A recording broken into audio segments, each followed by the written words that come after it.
আসসালামু আলাইকুম প্রিয় শিক্ষার্থীবৃন্দ, হাজির হয়ে গেলাম 26শে মার্চ অথবা স্বাধীনতা দিবস অথবা মহান স্বাধীনতা দিবস ও আমাদের মুক্তিযুদ্ধ বিষয়ক রচনা নিয়ে।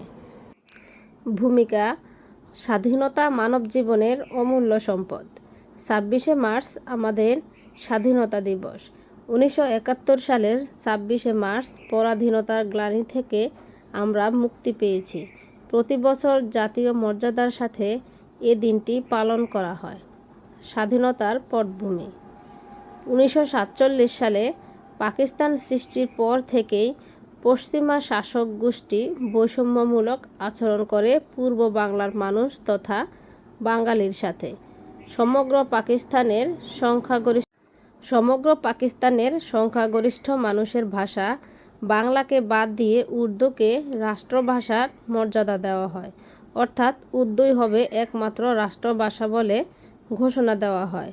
এ ঘোষণায় মূলত স্বাধীনতা আন্দোলনের বীজ বপন করে। রাষ্ট্রভাষা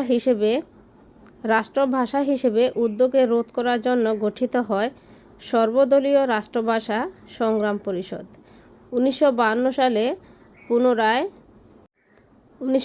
সালে পুনরায় উর্দুকে রাষ্ট্রভাষা ঘোষণা দিলে ছাত্র জনতা পুনরায় বিক্ষোভে ফেটে পড়ে।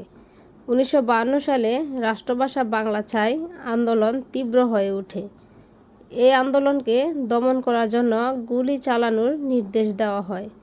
এতে শহীদ হন সালাম, রফিক, জব্বার, বরকতসহ আরও অনেকে। 1954 সালের নির্বাচনে মুসলিম লীগের পরাজয় এবং যুক্তফ্রন্টের বিজয় লাভ পাকিস্তানি শাসক গোষ্ঠীর ক্ষমতার ভিতকে নড়বড় করে দেয়।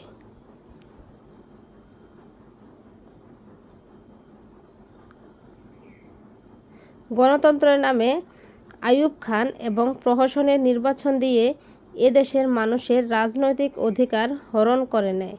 তখন থেকেই অধিকার আদায়ের লক্ষ্যে 1966 সালে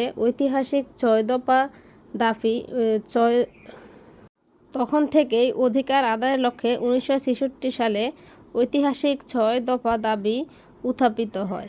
1968 সালে আগরতলা ষড়যন্ত্র মামলা সাজিয়ে শেখ মুজিবুর রহমানকে কারাগারে আটক করা হয়, কিন্তু গণ আন্দোলনের কারণে তাকে আটকে রাখা সম্ভব হয়নি। 1970 সালের সাধারণ নির্বাচনে আওয়ামী লীগ বিজয় লাভ করলেও পাকিস্তানি শাসক গোষ্ঠী তা মেনে নেয়নি। 1971 সালের 7 মার্চ শেখ মুজিবুর রহমান ঢাকার ঐতিহাসিক রেসকোর্স ময়দানে এবারের সংগ্রাম স্বাধীনতার সংগ্রাম, এবারের সংগ্রাম মুক্তির সংগ্রাম বলে জাতিকে আন্দোলনে ঝাঁপিয়ে পড়ার আহ্বান জানান। সারা বাংলায় শুরু হয় তুমুল আন্দোলন। 25শে মার্চের রাতের অন্ধকারে হানাদার বাহিনীর অতর্কিত আক্রমণে বিপর্যস্ত জাতির স্বাধীনতার ঘোষণা হয় 26শে মার্চ। স্বাধীনতার ঘোষণা: 1971 সালের 26শে মার্চ চট্টগ্রামের কালুরঘাট বেতার কেন্দ্র থেকে তৎকালীন সেনাবাহিনীর মেজর জিয়াউর রহমান বাংলাদেশের স্বাধীনতার ঘোষণাপত্র পাঠ করেন এবং মুক্তি সংগ্রামের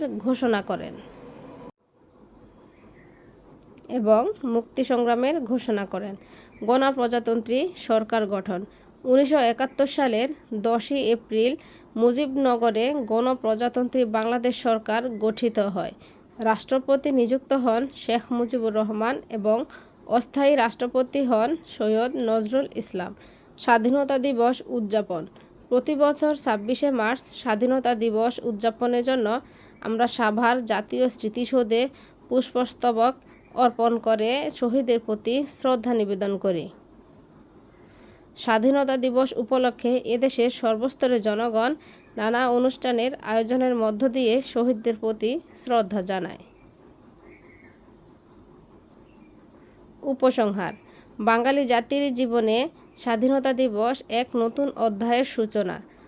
আমাদের স্বাধীনতা অর্জিত হয়েছে অনেক তাজা প্রাণের বিনিময়ে, তাই এ অর্জনকে আমরা বৃথা যেতে দেব না। দেশকে ভালোবাসব, দেশের স্বাধীনতা রক্ষায় সর্বদা সচেষ্ট থাকিব। এই ছিল আমার রচনাটি যদি তোমাদের ভালো লেগে থাকে অবশ্যই আমার চ্যানেলটিকে সাবস্ক্রাইব করে আমার সঙ্গে থাকবে। নতুন নতুন কোনো রচনা দরখাস্তর প্রয়োজন পড়লে অবশ্যই কমেন্ট করে জানাবে। ভালো থাকবে সবাই। আল্লাহ হাফেজ।